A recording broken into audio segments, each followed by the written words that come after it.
लोकी episode 1। Episode की शुरुआत में न्यूयॉर्क के 2012 का समय दिखाया जाता है, जो कि एवेंजर्स एंड गेम का था, जहां एवेंजर्स लोकी को पकड़कर लिफ्ट से ले जा रहे होते हैं, पर क्योंकि हल्क काफी बड़ा था तो वो लिफ्ट में नहीं आ पाता, जिससे उसे सीढ़ियों से नीचे जाना पड़ता है। इधर जब टोनी टेज़रेक्ट का ब्रीफ केस लेकर वहाँ से निकलने की कोशिश कर रहा होता है, तभी हल्क सीढ़ियों से नीचे आ जाता है, जिसका धक्का लगने से वो ब्रीफ केस टोनी के हाथ से छूट जाता है और इस कारण से टेज़रेक्ट लोकी के पास पहुँच जाता है और लोकी तुरंत समय न गंवाते हुए टेज़रेक्ट की मदद से वहाँ से निकल जाता है। अगले सीन में हम देखते हैं कि लोकी मंगोलिया के रेगिस्तान में गिरता है, जहाँ पर कुछ लोग उसके पास आते हैं। इन्हें देखने के बाद लोकी एक बड़े से पत्थर पर खड़ा हो जाता है और उन लोगों से कहता है कि हमारा नाम लोकी है और हम यहाँ एसगार्ड से एक नेक इरादे से आए हैं। तभी वहाँ अनजान दरवाजे से आते हुए कुछ सिपाही दिखाई देते हैं, जिनमें से एक कहती है कि समय रेखा में फिर से छेड़छाड़ की गई है और हमें विद्रोही की पहचान हो गई है। वो लोकी से कहती है कि हम टाइम वेरिएंस अथॉरिटी से हैं, तुम्हें समय रेखा में छेड़छाड़ करने के जुर्म में गिरफ्तार किया जाता है। लोकी की इस बात को सीरियस न लेने पर वो लोकी को एक जोरदार पंच मारती है और उसके गले में एक अजीब सा पट्टा डाल के अपने सिपाहियों को कहती है कि टाइमलाइन को फिर से रिसेट कर दो। इसके बाद वो लोकी को लेकर उसी दरवाजे से वापस आ जाते हैं, जहाँ पहुंचकर लोकी भागने की कोशिश करता है, लेकिन कमांडर एक डिवाइस की हेल्प से उसे रिसेट कर देती है। इससे वो वापस वहीं पर आ जाता है जहाँ से भागता है। कमांडर वहाँ काम करने वाले एम्प्लॉय को टेज़रेक्ट देकर कहती है कि सबूत के तौर पर इसे नोट कर लो। इसके बाद उसे एक लिफ्ट जैसे कमरे में डाल दिया जाता है, जहाँ एक रोबो उसके कपड़े चेंज कर देता है। इसके बाद लोकी को नीचे शिफ्ट कर दिया जाता है, जहाँ उसे एक एम्प्लॉय कुछ पेपर देता है और कहता है ये तुमने जो भी अभी तक बोला है उस पर साइन करो। पहले तो लोकी वहाँ पर कुछ बातें करने की कोशिश करता है, पर जैसे उसकी पेपर्स की संख्या बढ़ने लगती है वो बिना कुछ बोले चुपचाप उन पेपर्स पर साइन कर देता है। फिर उसे एक और जगह शिफ्ट किया जाता है, जहाँ पर उसके इंसान होने की जाँच की जाती है। इसके बाद उसे एक बड़े से हॉल में भेजा जाता है, जहाँ पर लोकी को टिकट लेने के लिए कहा जाता है। इस पर लोकी कहता है कि हम तो यहाँ 2 ही लोग हैं, टिकट लेने की क्या जरूरत है, पर वहाँ मौजूद गार्ड उसके जोर देने पर वो टिकट ले लेता है। इसके बाद वहाँ पर उस जगह के इंट्रो के लिए एक वीडियो चलाई जाती है, जिसमें ये बताया जाता है कि बहुत समय पहले ब्रह्मांड में अनेक समय रेखाएं थी, जिसकी वजह से ब्रह्मांड में काफी लड़ाई झगड़े और समस्याएं हो रही थी और इस विनाश को रोकने के लिए 3 समय रक्षकों ने सारी समय रेखाओं को मिलाकर एक शाश्वत समय रेखा का निर्माण किया। और जब कोई आपके जैसा वेरिएंट जो समय रेखा का पालन नहीं करता और शॉर्टकट लेने की कोशिश करता है, इससे बहुत सारी समय रेखाएं हो जाती है, लेकिन इससे परेशान होने की कोई जरूरत नहीं है, क्योंकि ऐसे विद्रोहियों को पकड़ने के लिए हमारे समय रक्षकों ने TVA का निर्माण किया है, जो उन विद्रोहियों को पकड़कर उस टाइमलाइन में सेट करते हैं और फिर उन पर मुकदमा चलाया जाता है। और लोकी को यहाँ ये भी पता चलता है कि उसके ऊपर अब मुकदमा होने वाला है। इसके बाद हमें फ्रांस में 1549 का समय दिखाया जाता है, जहाँ पर TVA की कुछ सिपाही मारे गए होते हैं। इसका इन्वेस्टिगेशन TVA का एक एजेंट कर रहा होता है, जहाँ उसे पता चलता है कि ये इस हफ्ते का 6वां हमला है और साथ ही ये भी पता चलता है कि हमला करने वाला सिपाहियों का रिसेट डिवाइस भी ले गया है। तभी उन्हें वहाँ पर एक छोटी बच्ची दिखाई देती है, जिससे एजेंट हमला करने वाले के बारे में पूछता है। हालांकि वो लड़की कुछ बोलती नहीं, पर वो एक तस्वीर की तरफ इशारा करती है जो कि शैतान की जैसी दिख रही थी। इसे देखकर वो एजेंट कहता है कि डरो मत, वो हमसे डरता है। इसके बाद एजेंट मोबियस को उस लड़की के पास से एक कैंडी मिलती है, जिसे वो अपने सिपाहियों को देकर कहता है कि पता लगाओ ये कहाँ से आई है। तभी वहाँ पर TVA का एक एम्प्लॉय लोकी की फाइल लेकर आता है। फिर हमें कोर्ट को दिखाया जाता है, जहाँ पर जज रेवोना लोकी से ये पूछते कि तुमने टाइमलाइन का उल्लंघन किया है, क्या तुम्हें अपना जुर्म कबूल है।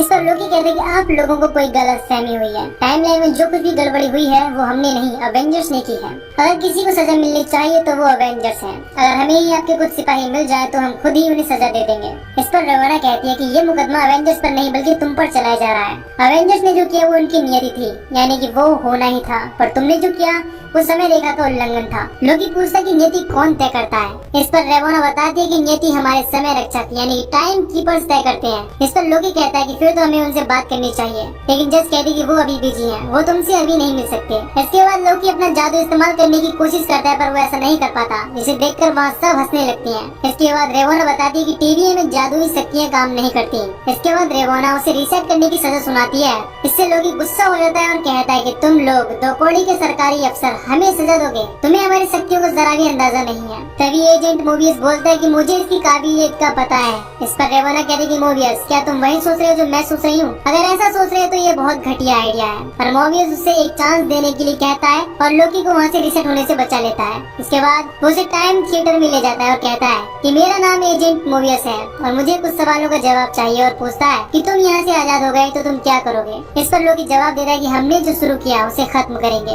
इस पर मोबियस उसका मतलब पूछता है तो वो बताता है कि वो मिडगार्ड यानी कि पृथ्वी पर राज करेगा। इसके बाद मोबियस कहता है उसके बाद क्या, खाया पिया और खत्म, क्या तुम्हारी बस इतनी ही जिंदगी है। इस पर लोकी कहता है कि नहीं, इसके बाद हम 9 रियासतों पर राज करेंगे। इस पर मोबियस उसे ताने मारता है और कहता है कि एक लोकी जो इतना कुछ कर सकता है वो सिर्फ राज क्यों करना चाहता है। लोकी कहता है कि नहीं, हम तो लोगों की परेशानियों को कम करना चाहते हैं। तो मोबियस कहता है कि तुम्हारे राज करने से लोगों की परेशानी कैसे दूर होंगी। लोकी कहता है कि लोग सबसे ज्यादा अपनी आजादी से ही परेशान हैं, हर चीजों को चुनने की आजादी। और तुम्हें जानकर ताज्जुब होगा कि लोग हमेशा गलत ही चुनते हैं। इसके बाद एजेंट मोबियस लोकी को उसका लाइव टेप दिखाता है जिस पर लोकी पूछता है कि ये क्या है। मोबियस कहता है कि ये तुम्हारी करतूतों का प्रीमियम कलेक्शन है और फिर कहता है बात कमाल है कि तुम बात तो राज करने ही करते हो पर तुम्हारी किस्मत में हमेशा हार ही नसीब होती है। इसके बाद मोबियस उसे न्यूयॉर्क में उसके द्वारा किए गए हमले से हुए लोगों के नुकसान को दिखाता है और पूछता है कि तुम मेरे एक सवाल का जवाब दो कि क्या तुम्हें लोगों को कष्ट देने में, परेशान करने में मजा आता है। लोकी कहता है नहीं, हम जो करते हैं वो तुम्हारे समझ के परे है। इस पर एजेंट कहता है कि तुम कहते हो कि तुम शरारतों के देवता हो और तुम्हारी हरकतें तो कुछ और ही दिखती हैं। तुम पकड़े जाने पर हर बार अपनी हरकतों की वजह से बच जाते हो। अब तक लोकी बहुत परेशान हो जाता है और कहता है कि आखिर तुम हमसे चाहते क्या हो। तो मोबियस कहता है कि मुझे तुमसे कुछ नहीं चाहिए, मुझे बस ये जानना है कि तुम ये हरकतें क्यों करते हो और मैं शरारतों के देवता को समझना चाहता हूँ। और फिर वो बताता है कि अगर तुम अभी टीवी में पकड़े गए नहीं होते तो एसगार्ड के किसी काल कोठरी में बंद होते।